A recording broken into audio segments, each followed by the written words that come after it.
Menteri Kesehatan Budi Gunadi Sadikin mengungkapkan pemerintah berencana mengadakan vaksinasi dosis ketiga atau booster secara berbayar pada tahun 2022. Budi mengatakan rencananya masyarakat dapat membeli booster vaksin sesuai kemauan mereka selayaknya membeli obat di apotek.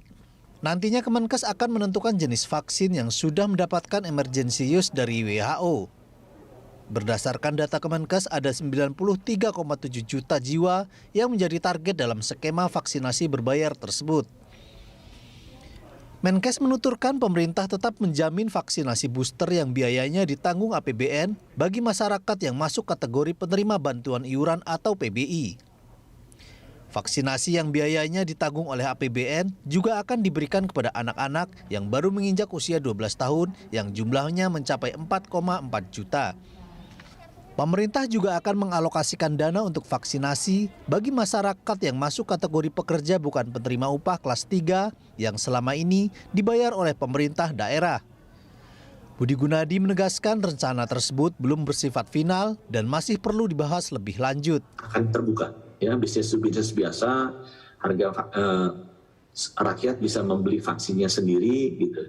Jenis vaksinnya nanti akan kita tentukan yang sudah mendapatkan emergency use dari WHO, dan orang-orang bisa memilih vaksinnya apa secara sama seperti beli obat di apotek. Jadi ini akan kita buka pasarnya agar masyarakat bisa memilih. Berdasarkan data Kementerian Kesehatan per 14 September 2021, jumlah masyarakat yang telah mendapatkan vaksinasi dosis pertama sebanyak 73.839.683 orang. Tim Liputan, Berita 1, Jakarta. Kementerian Kesehatan merencanakan masyarakat bisa mendapatkan vaksin COVID-19 dosis ketiga atau booster secara berbayar pada 2022. Lantas apa yang menjadi alasan pemerintah menyediakan vaksin booster berbayar dan siapa saja yang diwajibkan untuk menerima vaksin booster? Langsung saja kita bahas bersama Ketua Umum Ikatan Ahli Kesehatan Masyarakat Indonesia atau IAKMI, Ede Surya Darmawan. Terima kasih Pak Ede sudah bergabung di Coffee Today. Pak Ede, dari respon IAKMI sendiri seperti apa melihat rencana pemerintah yang akan menyediakan vaksin booster ini? Baik, terima kasih. Yang pertama adalah sebenarnya prioritas kita seluruh rakyat Indonesia yang eligible usia 12 sampai 60 atau sampai senior itu seharusnya segera divaksin ya. Itu dulu sebenarnya yang prioritas ya. Oke. Jadi kemudian booster kan memang untuk petugas kesehatan. Yeah. Nah, tahap berikutnya yang memang mesti hati-hati adalah sebenarnya perilaku virus ini seperti apa kan gitu ya. Kalau kita misalnya pemerintah mengatakan fokus untuk menjadikan ini sebagai penyakit yang endemis, memang artinya vaksinasi untuk seluruh Indonesia segera dilakukan. Dengan demikian kita bisa menekan kasus serendah-rendahnya. Nah, kemudian dari situ barulah kita bicara booster. Nah, booster ini kan dilakukan ketika ancaman selalu ada, tetapi sifatnya itu tidak menyeluruh gitu ya. Kalau tidak menyeluruh berarti orang bisa melakukan pilihan, seperti halnya vaksinasi influenza gitu ya. Nah, vaksinasi influenza kan itu menjadi pilihan, sehingga orang bisa boleh memilih atau tidak, tetapi pada posisi penyakitnya sudah tidak membahayakan. Nah, kalau kemudian ini masih membahayakan, berarti memang negara harus terus berperan. Nah, ini yang barangkali harus jadi catatan bersama. Jadi negara dalam konteks ini misalnya kalau konteksnya adalah karena ancaman yang terus-menerus dan terkena bagi seluruh orang, seharusnya ini menjadi peranan negara gitu. Jadi bukan kemudian melempar dengan begitu mudah bahwa ini vaksin nanti berbayar. Ini kan seolah-olah ada kesan satu sisi pandemi yang akan terus berjalan, sisi lain adalah ketidakmampuan negara di dalam penanganannya gitu, sehingga harus mendapatkan dukungan dari masyarakat. Ini barangkali catatan pertama. Tapi seberapa pentingkah vaksin booster ini untuk masyarakat? Karena rencananya kan baru di tahun 2022 baru akan disediakan untuk vaksin booster. Nah, masih cukup ada waktu untuk bisa menyelesaikan vaksin tahap pertama dan kedua bagi seluruh masyarakat Indonesia. Lalu seberapa penting untuk vaksin booster ini menurut Anda? Vaksin booster itu menjadi penting pertama adalah ketika seluruh masyarakat sudah divaksin ya dengan kondisi vaksin 1 dan 2. Lalu masih ada potensi terkena kan begitu. Dan terkenanya seharusnya itu pada posisi sporadis ya, bukan kepada seluruh orang. Kalau untuk seluruh orang berarti boosternya untuk seluruh orang kan. Nah, ini yang barangkali mesti dipahami.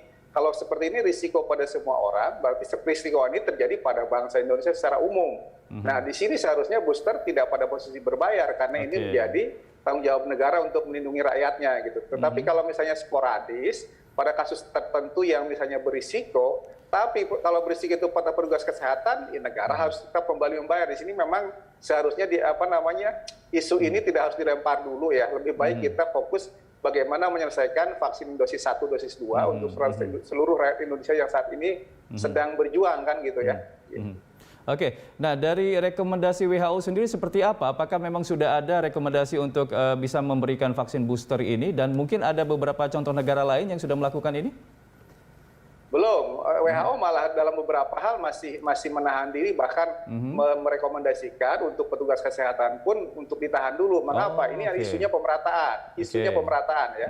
Jangan sampai antar negara kemudian tidak merata. Tetapi bagi kita misalnya yang sudah mampu, itu disilahkan saja untuk melakukan booster bagi tenaga kesehatan. Nah, untuk masyarakat umum, sebaliknya memang selesai dulu vaksin utamanya ya. Vaksin utama ini adalah vaksin, karena kita memilih yang 2 kali dosis, berarti kan dosis 1 dan dosis 2 masih selesai. Catatan per hari kemarin, itu kan baru 600.000 per hari kemarin. Jadi total itu sekitar 71 juta untuk dosis 1, 40 juta untuk dosis 2. Ini barangkali seharusnya menjadi pekerjaan utama gitu ya dari pemerintah supaya ini segera selesai gitu. Nah, setelah itu baru kita lihat perkembangannya apakah memang masih terjadi ancaman pada mereka yang sudah terkena vaksin, sudah mendapatkan vaksinasi, sehingga dengan demikian memerlukan booster sebagaimana yang kita lakukan bagi petugas kesehatan. Oke, tapi progresnya sampai sejauh ini Anda melihat seperti apa vaksinasi yang dilakukan oleh pemerintah? Karena kalau misalnya diberlakukannya atau disediakannya di tahun 2022,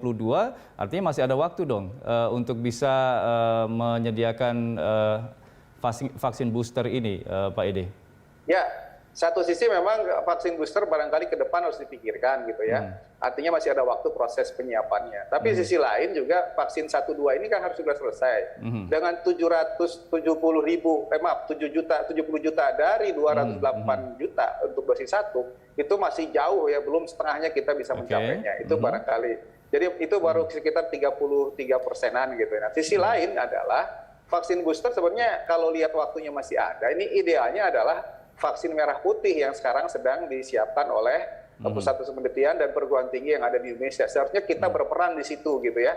Jangan kemudian ada kebutuhan tapi kita masih tetap jadi importir. Ini cukup membebani anggaran negara pada dasarnya. Seharusnya ini menjadi peluang bagi kita untuk mengembangkan industri vaksin dalam negeri dan juga pada sisi lain industri ini juga menguatkan kemandirian kita. Oke, tapi yang jadi pertanyaannya kesiapan dari vaksin merah putih seperti apa untuk menjadi vaksin booster? Seharusnya dari segi waktu sudah cukup ya, kan vaksin merah putih juga disiapkan tahun lalu ya. Tahun lalu sudah setahun lebih, artinya dalam konteks ini harus dilakukan percepatan dan pemerintah mesti mendorong pusat-pusat penelitian ini untuk segera bisa melakukan uji coba ke fase ketiga, dengan demikian kita bisa mendapatkan vaksin alternatif. Nah, di sisi lain yang harus jadi catatan juga begini, kalau vaksinnya adalah Sinovac yang sekarang sudah jadi diproduksi oleh Bio Farma, sebenarnya kan ya satu sisi seharusnya sudah menjadi milik Bio Farma ya, bukan lagi impor gitu. Ini yang barangkali harus jadi catatan. Seharusnya kemampuan dalam negeri ini yang didorong. Dengan demikian dari segi biaya hemat, yang kedua karena prosesnya di dalam negeri berarti percepatan distribusi juga bisa lebih cepat karena tidak perlu mengimpor dari luar. Oke, kalau untuk skema biayanya sendiri seperti apa menurut Anda kalau memang vaksin berbayar ini tetap akan dilaksanakan? Skema pembiayaan seharusnya kalau ini vaksin adalah sebagai barang publik, barang publikat yang masih menjadi perhatian negara, barangkali justru bukan di pengadaan vaksinnya, tetapi di dalam delivery-nya gitu. Nah, delivery-nya inilah yang barangkali silakan saja untuk percepatan dilakukan oleh berbagai pihak swasta yang pada akhirnya memerlukan biaya operasional yang dibebankan kepada penerima vaksinnya. Jadi seperti itu. Tapi kalau ini masih program wajib dalam utama melindungi orang dari pandemi, ini tentu saja pemerintah mesti lebih banyak berperan. Nah, kita tahu bahwa vaksin booster ini kan sudah diberikan kepada tenaga kesehatan. Kalau nanti seandainya akan disediakan di tahun 2022, ini kelompok masyarakat seperti apa yang diutamakan untuk mendapatkan vaksin booster? Kalau lihat seperti ini berarti kan risiko kedua setelah petugas kesehatan atau tenaga kesehatan adalah mereka para pemberi pelayanan publik kan begitu ya. Yang kedua tentu saja adalah para lansia yang secara risiko juga lebih tinggi, dan yang kedua karena mereka memiliki komorbid. Nah ini adalah kelompok itu seharusnya berdasarkan risiko tertular dan risiko keparahan penyakit COVID ini yang masih terus mengancam. Tapi kalau misalnya sudah mendapatkan vaksin booster, apakah ada jaminan tidak akan tertular COVID? Nah itu yang dari awal saya sampaikan ya, artinya perilaku virus ini seperti apa kan begitu ya. Kalau virus ini kemudian menjadi endemis dengan tingkat keparahan yang semakin berkurang karena orang Indonesianya sudah semakin kuat, katakan mirip endemis seperti influenza kan ada terus gitu ya. Tetapi kemudian ancaman kematiannya menjadi tidak ada, ini menjadi sebuah pilihan sukarela. Nah kalau seperti ini berarti booster ini pada posisi betul-betul pilihan, orang mau pakai karena ada risiko atau tidak pun tidak apa-apa. Tetapi posisi perlindungan terhadap penyakit ini sudah terjadi sebagai sebuah kesatuan bangsa gitu. Oke.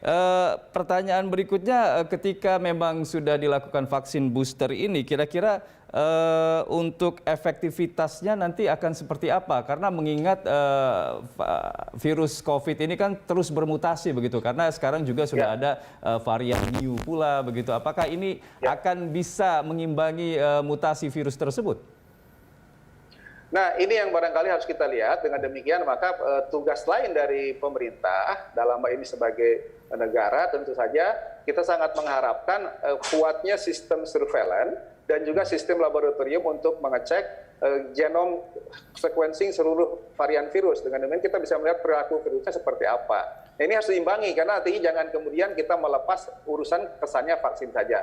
Padahal perilaku virusnya mesti terus diamati. Nah kalau kemudian misalnya saat ini masih dikatakan para peneliti atau para ahli, bahkan WHO sendiri masih mengatakan bahwa vaksin yang ada masih efektif untuk menangkal penularan dan juga mengurangi risiko kan gitu ya terhadap keparahan.